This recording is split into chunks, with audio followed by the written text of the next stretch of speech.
Hello everyone, आपका स्वागत है हमारे स्टडी पॉइंट में। आज हम निर्धनता एक चुनौती है चैप्टर पढ़ रहे हैं, ठीक है। और ये क्लास 9th का है, पार्ट 3। तीसरा पार्ट है, क्लास 9वीं के लिए है और अर्थशास्त्र का बुक का है तीसरा पार्ट, ठीक है। और आज सिर्फ हम नोट्स को डिस्क्राइब करेंगे और चैप्टर को डिस्क्राइब करेंगे। और मैंने नोट्स की वीडियो डाल रखी है प्ले लिस्ट में और मैं लिंक भी प्रोवाइड करा दूँगा। उसमें आपको सिर्फ पढ़ाया नहीं है, मैंने समझाया नहीं है, बस फ़ोटो है उसके अंदर, आप वैसे लिख सकते हो, ठीक है। हम आगे पढ़ते हैं, चलो ठीक है। हाँ, अब आगे हम पहला टॉपिक है हमारा, निर्धनता क्या है।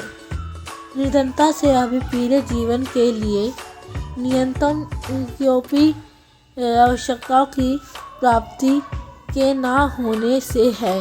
निर्धनता गरीबों की आमदनी इतनी कम होती है कि वह उससे अपनी सामान्य ज़रूरतों को भी पूरा नहीं कर सकते। मतलब ये कहना है कि भाई वो इतने गरीब होते हैं, उनके पास इतनी आय कम होती है कि वो अपने जीवन की जो भी न्यूनतम जो छोटी मोटी ज़रूरतें होती है ना, नॉर्मली जिसके घर में होती है, सामान होते हैं नॉर्मल सामान, वो भी नहीं खरीद पाते। उनकी जो कमाने की जो आय है, ठीक है, वो बहुत कम होती है, जिसके कारण अपनी इच्छाओं को और साथ ही साथ अपने जो भी सामान है नॉर्मली होते हैं घरों में, वो भी नहीं खरीद पाते, ठीक है। अब आगे नेक्स्ट टॉपिक पे बढ़ते हैं, शहरी निर्धनता। शहरी क्षेत्रों में निर्धन लोगों में रिक्शा चलाने वाले, मोची मजदूरी पाने वाले, श्रमिक इत्यादि आते हैं। ये कह रहा है जो होते हैं रिक्शा चलाने वाले और मोची और मजदूर होते हैं, मजदूरी पाने वाले जो लोग होते हैं, श्रमिक होते हैं, वो शहरी निर्धनता में आते हैं, ठीक है। नेक्स्ट टॉपिक पढ़ते हैं। अब आया हमारा ग्रामीण निर्धनता। अभी हमने शहरी निर्धनता आया, ठीक है। अब ग्रामीण निर्धनता की बात हो रही है। ग्रामीण क्षेत्रों में भूमिहीन किसान, खेतिहर मजदूर, लघु एवं सीमित किसान आदि आते हैं। जो कह रहा है कि जो ग्रामीण निर्धनता होती है, जो भूमिहीन किसान होते हैं, जिनके पास भूमि नहीं होती, ये सारे आते हैं, ठीक है, ग्रामीण निर्धनता में, ठीक है। अब नेक्स्ट टॉपिक पढ़ते हैं, निर्धनता के कारण। ब्रिटिश औपनिवेशिक जो शासन के दौरान आर्थिक विकास के निम्न स्तर। ये कह रहा है जो ब्रिटिश सरकार जो आती है, जो शासन करने लग जाती है, उसके वजह से हमारा जो होता है बहुत नीचे जा रहा है स्तर, ठीक है, निम्न हो गया है, ज़्यादा बढ़ रहा है नहीं है ना ज़्यादा घट रहा है, ठीक है। ये कह रहा है कि और हमारा सेकंड आया हमारा उच्च जनसंख्या वृद्धि। ये जनसंख्या वृद्धि जो हो रही है ना, उसके कारण भी हो रहा है, जैसे कि ज़्यादा जनसंख्या आ गई है ना, अब इतने सारे लोग हैं, इतने सारे लोग, अब 10 लोगों की 100 लोगों की नौकरी, ठीक है, 500 लोग हैं तो 100 लोगों को तो मिल गया, तो 400 जो लोग हैं, 400 लोग कहाँ जाएंगे, वो निर्धन हो जाएंगे। यही कारण है जो जनसंख्या जो वृद्धि हो रही है ना, उसके वजह से। चलो ठीक है। आया भूमि और अन्य संसाधनों का असमान विस्तार। जैसे कि ये कह रहा है जो भूमि और अन्य संसाधन है, उसका असमान विस्तार कर रहे हैं हम, बहुत बुरा असर जा रहा है हमारे संसाधनों पर, ठीक है। अब आया हमारा नेक्स्ट 4th पॉइंट, सामाजिक और सांस्कृतिक कारण भी है। जैसे कि जो पूजा पाठ जो लोग करते हैं, इतना सारा दूध तो वेस्ट कर देते हैं, जैसे कि मंदिरों में, जैसे कि शिवलिंग पे दूध चढ़ा रहे हैं, तो सारा दूध तो वेस्ट जाता है, नालियों में चला जाता है। वही दूध अगर आप गरीब लोगों को दोगे तो आपका कितना फ़ायदा होता है ना, गरीब लोग भूखे भी नहीं मरेंगे, समझे, और भगवान में क्या है, भगवान तो चाहते हैं कि भाई सब बच्चे सब लोग अच्छे से रहें, बस यही कारण है। पर पूजा पाठ की वजह से ये दिक्कत हो रही है। मतलब करनी चाहिए पर ऐसे नहीं कि दूध सारा वेस्ट करो, है ना।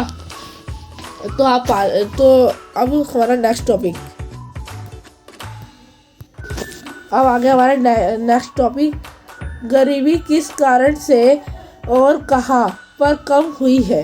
ठीक है, अब पहला पॉइंट आप ये आ सकता है, ये सब चीज़ें आ सकती हैं जो मैं बता रहा हूँ। पॉइंट्स आपको दो ही है। ठीक है, पंजाब और हरियाणा में उच्च कृषि वृद्धि दर से, या फिर केरल में मानव संसाधन पर ज़्यादा ध्यान देकर निर्धनता को कम किया गया है। ये दोनों कारण बहुत सही है और आ सकते हैं। ठीक है, अब आया है हमारा नेक्स्ट टॉपिक, और साथ ही साथ इसके अंदर 3 है, 1 मिनट, इसके अंदर तीसरा और चौथा भी होगा। अभी आगे और है हमारे पास, वो भी देखते हैं। चलो, आंध्र प्रदेश तथा तमिलनाडु ने अनाज के सार्वजनिक विस्तार के द्वारा निर्धनता को कम किया है।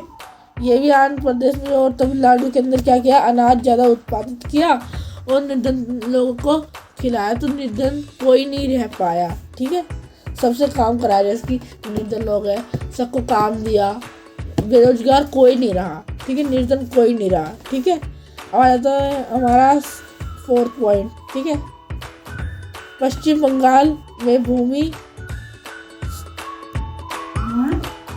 सुधारों के माध्यम से। ठीक है, अब हमारा नेक्स्ट टॉपिक देखते हैं। हाँ, देखो अभी कैलोरी आवश्यकताएं क्या है।